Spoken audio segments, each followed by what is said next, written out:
Buenas tardes, mi nombre es Leila Pepinosa, pertenezco a la Universidad Técnica del Norte. El día de hoy voy a exponer acerca de Sigmund Freud y la teoría del aparato psíquico que él desarrolló.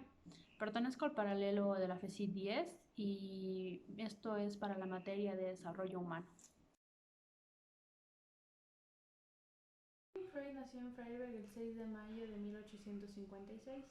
Se trasladó a Viena cuando tenía 4 años en 1860. En 1873 inicia sus estudios de medicina en la Universidad de Viena. En 1881 obtiene su título de médico. Conoce a lo que sería su futura esposa en 1882. En 1883 inicia sus estudios acerca de la anatomía cerebral. En 1886 contrae matrimonio con Martha Bernays. En el mismo año publica acerca de los estudios de la histeria. En 1896 inicia la interpretación de los sueños. En 1901 publica acerca de la psicología de la vida cotidiana. En 1902 forma la Sociedad Psicoanalítica de Viena. En 1905 publica 3 ensayos para una teoría sexual. En 1910 comienza a tomar renombre internacional.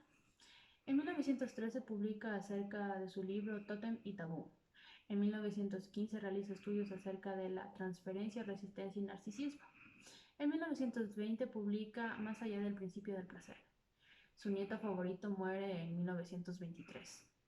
Lanza su obra El porvenir de una ilusión en 1928. En 1933 le operan de la laringe por cáncer contraído. Fallece en 1939 huyendo a Londres por la amenaza nazi. Sigmund Freud. Originalmente su nombre era Sigismund Freud, hasta que unos años después se lo cambiara. Él era judío y al mismo tiempo ateo. Sus obras fueron quemadas en Berlín en 1833, además de que ganara un premio Goethe. Sus padres fueron Jacob Freud y Amalia Freud. Su padre era comerciante de lanas, mientras que su madre una ama de casa. Su padre muere en 1896 y su madre muere en 1930. Tenemos sus hijos. Tuvo 3 hijas y 3 hijos. Anna Freud, Sophie Freud y Mathilde Freud. Y en sus hijos encontramos a Oliver Freud, Martin Freud y Ernst Freud, quienes le dieron 8 nietos. Podemos decir que en su familia se mantenían fieles siempre a la comunidad judía y costumbres, aunque generalmente no fueran muy religiosos. También podemos hablar de sus amigos. Por un lado te encontramos a Joseph Breuer, con quien tenía una amistad muy sólida y cristalizada, junto con quien desarrolló el psicoanálisis, aunque mucho tiempo después esta amistad se quebrantara. Por otro lado tenemos a Carl Gustav Jung, con quien viaja a los Estados Unidos y en donde nota y se percata de que su teoría tiene más acogida que en Europa.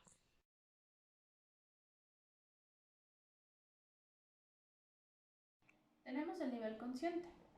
Este está formado por lo que el sujeto percibe, ya sea fuera de él, como lo son los 5 sentidos, que es el tacto, el gusto, el olfato, el oído y la vista, o dentro de él, que son los recuerdos, deseos, emociones y sentimientos. El nivel consciente es el más accesible del aparato psíquico. Se maneja con el principio de la realidad, es decir, puede adaptarse a la circunstancia y puede postergar el deseo, por tanto puede aceptar prohibiciones. Asimismo, se maneja con el principio de la realidad, pero respetando las leyes lógicas y la temporalidad, adaptándose a sí mismo al medio circundante en el que se encuentra y a los códigos del lenguaje.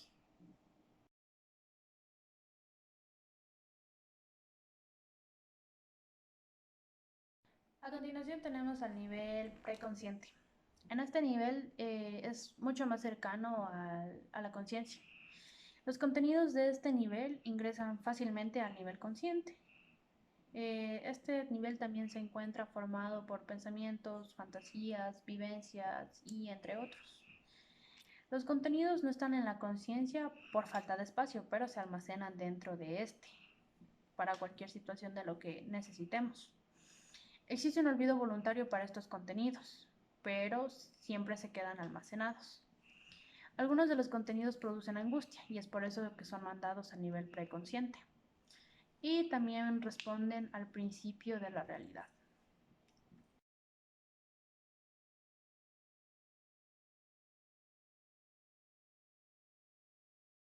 Nivel inconsciente.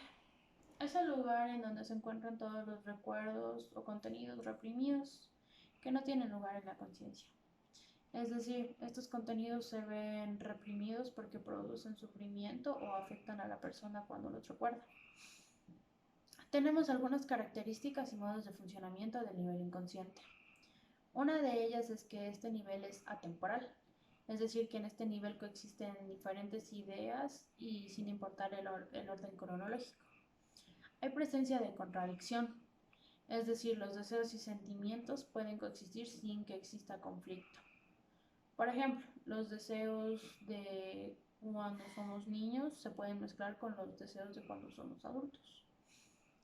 Otra característica es que en el nivel inconsciente predomina el principio de placer.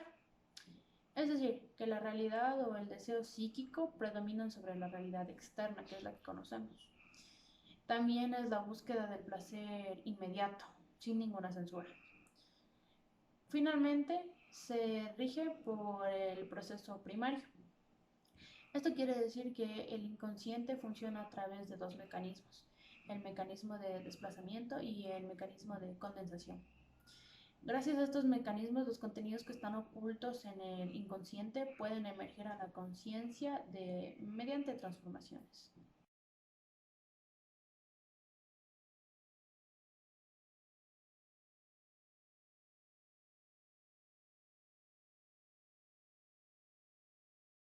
A continuación vamos a hablar del segundo tópico, en el cual entra el yo, que es la parte del aparato psíquico en la cual se reconoce la propia persona.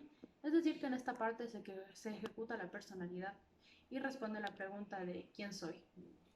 También podemos decir que es un organizador que a través de las percepciones conoce y diferencia las necesidades externas y internas de la persona.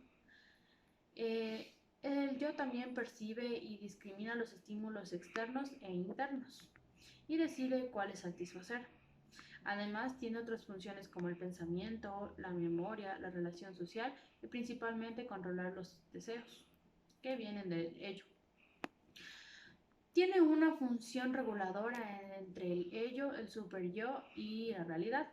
Es decir, que se encarga de organizar los impulsos de la persona de modo que ésta no entre en contra de sus principios morales.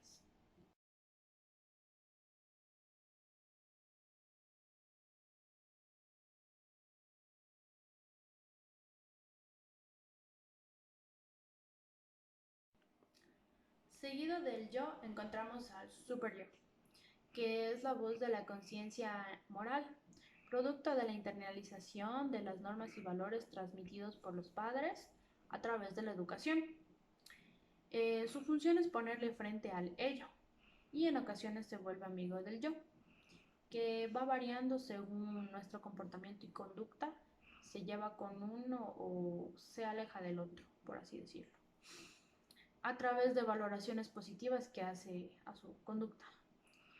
Otras veces el super yo se convierte en un enemigo y surge en la persona del sentimiento de culpa. Es el momento en el que el yo no es visto con ojos buenos por alguna acción mala realizada ante el super yo. Y finalmente el super yo podemos decir que consta de dos subsistemas, que es la conciencia moral y el ideal del yo. La conciencia moral se refiere a la capacidad para autoevaluarnos y decir qué está bien y qué está mal. Y mientras que del otro lado tenemos el ideal del yo, que es una autoimagen ideal que tenemos, que consta de conducta aprobada y recompensada.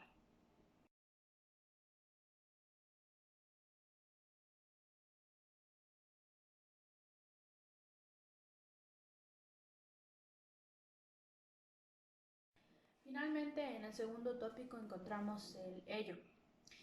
Esta es la instancia que alberga las pulsiones o impulsos instintivos regidos por el principio del placer. El ello se aflora de forma directa en las manifestaciones antisociales. Podemos decir también que su hábitat en las personas socialmente integradas sería el mundo inconsciente. Es decir, que todos los impulsos o contenidos del ello son inconscientes. Freud denomina ello a la más primitiva provincia del aparato anímico, es decir, cuyo contenido contiene lo heredado, lo innato o lo constituido, y atañe en particular las pulsiones o impulsos. En esta instancia, puja constantemente al yo a satisfacer deseos y lo tienta para que los ejecute en ese momento. Un ejemplo que podemos dar es de un estudiante que tiene muchos deberes que hacer y el ello insistirá en que no debe de realizarlos. A la vez, el superyo castigará esta conducta.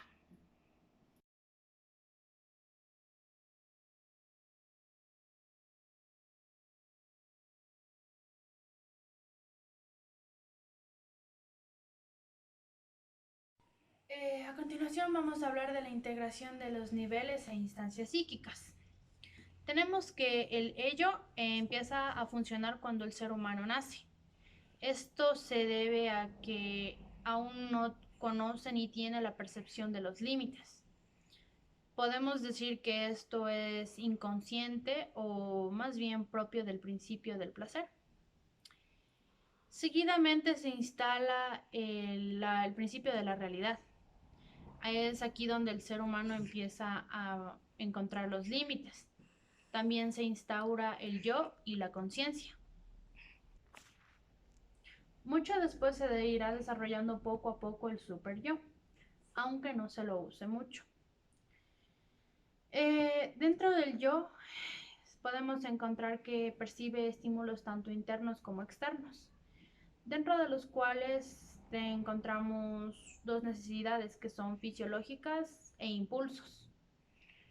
A los impulsos los podemos definir como deseos que buscan emerger a la conciencia y por tanto el ser humano debe poner límites. Ya según cómo pasa el tiempo y dependiendo de las circunstancias en su ambiente o entorno, el ser humano deberá ver si lo satisface o no.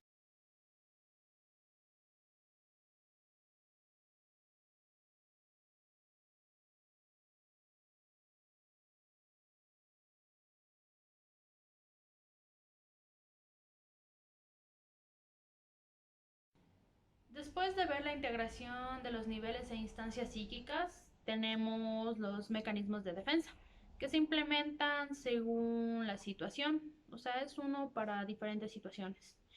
Luego también tenemos los mecanismos inconscientes, que tratan de disminuir la tensión del sujeto, pero sin modificar su realidad. Seguido de ellos encontramos a la proyección. La proyección es una operación por la cual el sujeto rechaza de sí o reconoce en otro sujeto atributos, cualidades de sí mismo. El otro sujeto puede ser una persona o una cosa. Seguido de la proyección encontramos la identificación, que es el proceso por el cual un sujeto asimila un aspecto, una propiedad o un atributo de otro y se transforma total o parcialmente sobre el modelo de este.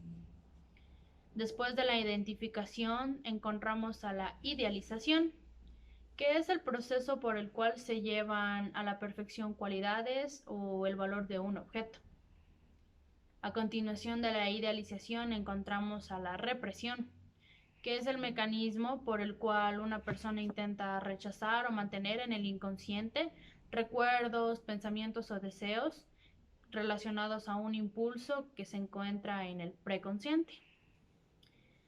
Finalmente encontramos el desplazamiento. Este es el pasaje del interés o de la importancia o del afecto de una representación mental. Una representación mental puede ser un recuerdo o un deseo, en todo caso.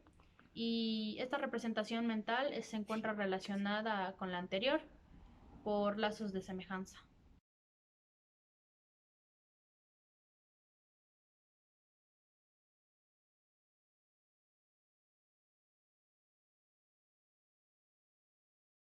A continuación tenemos el tema de la psicología del yo, pero ya no tanto desde la perspectiva de Freud. Es decir que, o sea, después de Freud hubo un número de teóricos psicoanalistas muy prominentes, que empezaron a desarrollar o a trabajar sobre la versión funcionalista del yo de Freud. El mayor esfuerzo fue puesto en detallar las varias funciones del yo y en cómo éstas se deterioran en psicopatología. Tenemos que varias funciones centrales del yo realidad, como lo son el impulso control y el juicio, está comprobado que afectan la tolerancia, la defensa y el funcionamiento sintético. Una revisión conceptual importante que podemos hacer a la teoría estructural de Freud fue cuando Heinz Hartmann discutió que el yo sano incluye una esfera de las funciones autónomas del mismo, que también son independientes del conflicto mental. Según Heinz Hartmann, el tratamiento psicoanalítico apunta más a ampliar la esfera sin conflictos de lo que es el funcionamiento del yo, haciendo así que el psicoanálisis facilite la adaptación. Esto quiere decir que debe existir una regularización mutua y más eficaz entre lo que es el yo y el ambiente.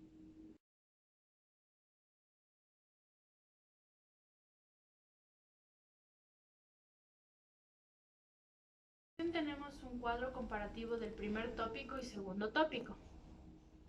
En el primer tópico se refiere a los niveles del psiquismo presentes en el ser humano, mientras que en el segundo tópico son las instancias operativas del ser humano en lo que se refiere a la conciencia. En el primer tópico, el primer nivel es el más accesible y está formado de todo lo que se percibe, mientras que en el segundo tópico, aquí la primera instancia trabaja y reconoce la personalidad del sujeto. En el primer tópico, el segundo nivel trabaja con sentimientos y fantasías que no tienen cabida en la conciencia, mientras que en el segundo tópico, la segunda instancia tiene que ver con la conciencia y juzga las acciones que se realizan en el yo. En el primer tópico tenemos que el tercer nivel alberga todo aquello que se pueda producir sufrimiento al sujeto y en cuanto lo recuerde. Mientras que en el segundo tópico, esta instancia está más relacionada con los impulsos instintivos recogidos por el placer. En el primer tópico encontramos que básicamente este tópico ahora abarca los niveles del cómo está organizada la psique del ser humano y dónde tiene cabida cada aspecto del mismo. Mientras que en el segundo tópico, en cambio, estas instancias hacen referencia a cómo trabajan las instancias de la conciencia cuando el sujeto realiza o desea realizar una acción.